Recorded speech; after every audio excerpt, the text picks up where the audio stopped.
noisy pixel. What's up, nerds, and welcome to What's So Good About, a video series where we dive into a game to tell you why it deserves your attention. Today I'm talking about Persona 5 Royal, the obligatory updated re-release of the Atlas title, Persona 5. Players will be going back to tackle the original story of P5, but with new moves, mechanics, and mysteries at your fingertips as you take the heart of the scum of society. Persona 5 follows the formula of its predecessors, 3 and 4, not 1 and 2, no one remembers 1 and 2 unfortunately. Thus, splitting the gameplay into two distinct portions, the school life portion where you live a normal high school life, you hang out with friends, read, fish, homework, all that jazz. The other portion is the fantasy portion where you explore mystical dungeons, fight monsters, demons, whatever, with your fancy mind superpowers. They're the summoning of the titular personas. Loosely based on Jungian psychology, personas come from any aspect of the world, be it some sort of weird fiction, history, myth, legend, you name it, there's probably a persona for it. I mean, there's a demon in one game based upon the Jetstream conspiracy. They don't have standards. Each persona has a set of skills it can learn as well as elemental affinities.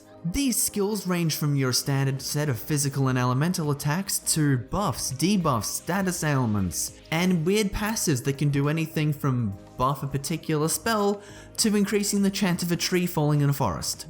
New to Persona 5 Royal is the trait system, where each persona has a particular trait that functions as an additional passive skill. The large majority of them are variants of original passive skills, but add a bit of extra customization to your personas, as you will be collecting lots of them and fusing them together. As you fuse them together, you'll get more powerful ones with more sets of skills, and you'll be trying to switch between them in battle to take advantage of the once more system. This once more system involves striking an enemy's weakness to get another turn. However, it can also be used against you, and when you have 4 party members who all have different weaknesses, you want to be prepared. If you can knock down all of your enemies, you'll be able to perform an all-out attack, a powerful area of effect attack that hits everyone for non-elemental damage. Outside of just the personas themselves is a whole range of other tools at your disposal. Baton passes will allow you to switch to another ally after you strike someone's weakness, thus allowing you to perform more chains of elemental attacks to knock down more enemies to perform more all-out attacks, or simply deal one big strong hit that crushes everyone in sight. For attacks that don't use your personas, you've got yourself a physical weapon and a gun. The physical weapons don't do a whole lot of damage, but they're good for residual buildup, and guns, whilst having limited ammo, do regen every battle, but can also exploit enemies with weakness to gun. Just throw a few bullets and then all out attack to your heart's content. You'll quickly notice that these battles are stylish as all get out, with each transition to an on-battle menu just oozing with style, and you bounce between these menus just for the hell of it sometimes as you work out how you're going to decimate the foes in front of you.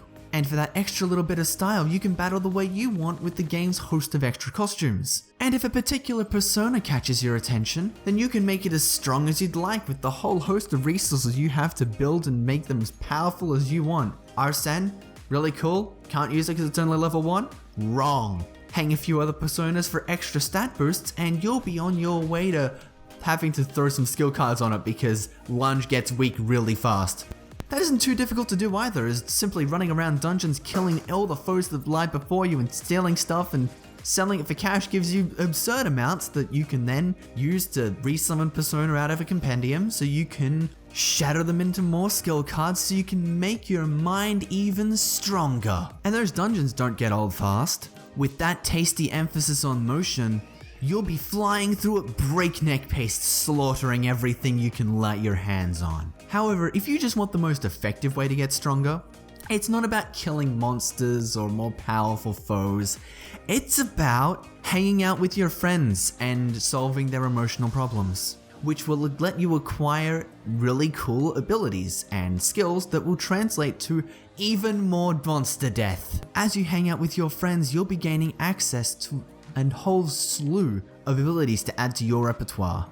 Insta-kills, follow-up attacks, fancy gymnastic moves, the ability to kit out your guns so they shoot fireballs or shock enemies. So on top of adding to your battles, you'll be able to see characters develop and change as you go through their own storylines. Some are obviously better than others, but some are really good.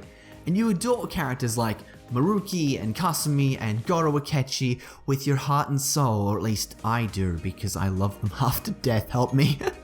But for people who aren't quite as obsessed with those aspects as I am, you've still got a slew of romanceable heroines you can date, including those in your own party. And you can help those waifus kick ass and get some much needed catharsis against some very awful people. Because that's the other half of what this game's story is about. Each arc is ultimately very satisfying to complete, and thus the game's story isn't exactly deep, but it is made up of some very powerful and cathartic confrontations. And the game's final arc? Well, the final arc is one of my favorite things I've played in a video game. Obviously, I don't want to talk about it too much because that would be spoilers, and you know, that would defeat the purpose of you going and getting the game and playing it yourself. But I really like it, so there's that. So if I wanted to just bullet point this whole spiel, it's got an aesthetic that just oozes style and makes everything feel fast and fluid, which extends into level design, menu design, and battles. It's got a battle system that rewards experimentation and strategy, along with being incredibly fun, and there are some fantastic character arcs that are seamlessly integrated into the overarching plot, which is in itself a really good power fantasy. Oh my god, I made it this far and I never mentioned the music. I never mentioned the music? In a Persona game? God, that's almost blasphemous.